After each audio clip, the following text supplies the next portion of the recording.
Los precios de los alimentos empezaron a subir en 2020 y hoy siguen en niveles muy altos. Las familias españolas están gastando 245 euros más en hacer la misma compra que en 2021. Seguro que has escuchado a muchos políticos decir que la culpa de la subida de los precios de los alimentos la tienen las empresas porque están ganando más dinero a costa de aumentar los precios. Sentimos decirte que no es así. Las empresas no han aumentado sus beneficios, sino sus costes. La energía se ha encarecido muchísimo, sobre todo desde el estallido de la guerra en Ucrania. Además, las subidas de precios de los alimentos también afectan a los empresarios, que tienen que pagar más caro los productos que necesitan para vender o para producir otros bienes. Entonces, ¿por qué suben los precios? ¿Qué ha pasado para que lleguemos a esta situación? Os lo contamos. En el año 2020, como consecuencia de la pandemia del coronavirus, el mundo se paralizó. Muchas empresas no pudieron trabajar al mismo ritmo o tuvieron que ponerse a producir material de protección ante la falta de mascarillas, y el comercio entre países se redujo. Consecuencia, la oferta disponible también se redujo. Al mismo tiempo, ¿qué hicieron los gobiernos? Gastar más. Gastaron mucho dinero para mantener la economía en marcha con la ayuda de los bancos centrales. Para que os hagáis una idea, el Banco Central Europeo ha dado 1,7 billones de euros a los estados para que gastasen durante la pandemia. Con ese dinero se podría alimentar una familia de 4 personas durante más de 51 millones de años. En resumen, el aumento del gasto y la disminución de los productos disponibles provocaron que los precios aumentasen. Para evitar que los precios suban, algunos gobiernos han propuesto fijar los precios de algunos productos por ley.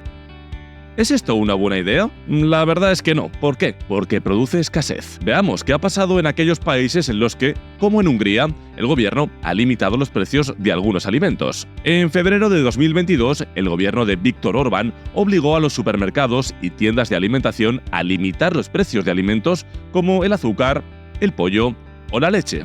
¿Qué ocurrió? Dos cosas. Que Hungría tiene la tasa de inflación más alta de Europa, porque aumentaron los precios de aquellos alimentos que no estaban regulados. Por ejemplo, si la leche subió un 40%, el queso aumentó el doble. Si los precios de las pechugas de pollo estaban controlados, los muslos subieron un 61%. Y los precios de las grasas alternativas al aceite, como la grasa de cerdo, se triplicaron. Y por si esto fuera poco, la limitación de los precios ha llevado al desabastecimiento de muchos productos. Tanto es así que algunos productos se han tenido que racionar.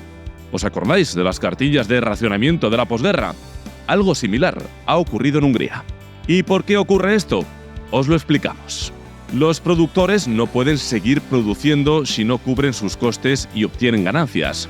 De la misma forma, si los supermercados no pueden subir los precios para equilibrar los gastos, adquirirán menos cantidad de esos productos o simplemente dejarán de adquirirlos. Y no solo eso, si los productores o comerciantes continúan vendiendo productos a precios regulados por el gobierno, es probable que suban los precios de otros productos que no están regulados para compensar sus pérdidas. En lugar de ver precios más bajos, podríamos terminar con precios más altos y, como resultado, escasez en el mercado. No imitemos a Hungría. Si limitar los precios de los alimentos no funciona, ¿qué podemos hacer para frenar la inflación?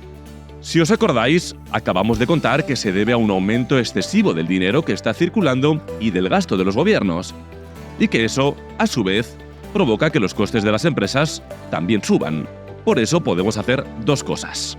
Evitar que aumente excesivamente el dinero en circulación y que los gobiernos gasten más, y reducir la burocracia y las regulaciones que aumentan los costes de las empresas. Primero, asegurar que no hay un exceso de dinero circulando. Cuando hay demasiado dinero en manos de personas, empresas y gobiernos, pero no hay suficientes productos para satisfacer la demanda, los precios tienden a subir. Para evitar esto, es importante limitar la cantidad de dinero circulante. La historia nos demuestra ejemplos de lo que puede pasar si imprimimos demasiado dinero y gastamos en exceso, como la hiperinflación en Alemania en el pasado, donde un simple huevo costaba una fortuna y el dinero prácticamente no valía nada más que el papel en el que estaba impreso. Segundo, evitar que los costes de las empresas sean tan altos, quitando burocracia y regulaciones del gobierno. En España, por ejemplo, estas normas pueden ser muy complicadas, llenas de requisitos, permisos, licencias e impuestos. A menudo, la burocracia y la ineficiencia gubernamental dificultan que las empresas funcionen de manera eficaz. Al eliminar parte de este papeleo y facilitar las cosas, podríamos ahorrar a las familias hasta 470 euros al año en la compra.